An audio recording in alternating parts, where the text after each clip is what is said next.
Praise the lord. ఈ రోజు దేవుని వాగ్దానం. గొర్రెల కాపరి వలె ఆయన తన మందను మేపును. యెషయా గ్రంథము 40వ అధ్యాయం 11వ వచనం.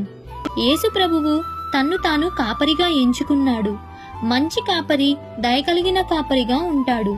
మన దేవుడు మనల్ని తృప్తిపరిచే దేవుడు. మనుషులు ఎవరూ నిన్ను ప్రేమించలేనంతగా, మనుషులు ఎవరూ నిన్ను అర్థం చేసుకోలేనంతగా ఆయన నిన్ను అర్థం చేసుకుంటాడు. దేవునిని హత్తుకొని ఉండాలి అని దేవుడు కోరుకుంటున్నాడు. యేసు ప్రభువు తన్ను తాను కాపరిగా ఎంచుకున్నాడు. మంచి కాపరి దయకలిగిన కాపరిగా ఉంటాడు. మన దేవుడు మనల్ని తృప్తిపరిచే దేవుడు.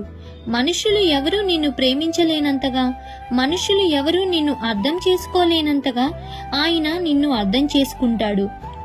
దేవునిని హత్తు కాబట్టి ఈ దిన వాగ్దానం మీ అందరి జీవితంలో నెరవేరాలని కోరుకుంటూ దేవుని సువార్త పరిచర్యలో మీ సహోదరి. ఆమేన్. God bless you.